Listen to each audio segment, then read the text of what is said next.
Ayollar majburiyati, qanday kiyinish, yurish, yashashni o'rgatyapsan. Balki ideal erkak qanday bo'lish kerakligini ko'rsatarsan. Xo'sh, soqoli bor xotinlar, ey erkak turkumini qotili. Ha, o'sha klaviatura botiri, davlarni o'zgacha bor dedi. Ayollar ozodligini gapirmasdim, erkaklar ozodligini cheklamasa. Bermoq, jon bermoq deyishardimi? Yo'q, erga tegmoq, jon bermoq.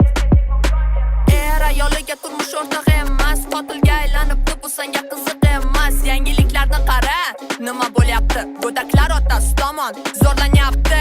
Chista tasodifan erkak bo'lib tug'ilganing ayollardan ustunsan degani emas. Erkak bo'lib yashash uchun bilib qo'ygin, erkak bo'lib tug'ilishni o'zi yetmas. Xo'sh, soqoli bor xotinlar, ey erkak turkumini qotili. Ha, o'sha klaviatura botiri, davlarni o'zgacha bor dedi. Xo'sh, soqoli bor xotinlar, ey erkak turkumini qotili. Ha, o'sha klaviatura botiri, davlarni o'zgacha bor dedi.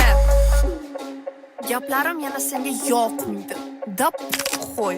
Fakt va argumentlarsiz meni fohisha deysan. Da blay двойне qo'y. Lekin ko'zguga qara, fohisha bo'lish uchun ayol bo'lish shart emasligi isbotsan. Itin qo'y. Xo'sh, soqoli bor xotinlar, ey erkak turkumini qotili. Ha, o'sha klaviatura botiri, davlarni o'zgacha bor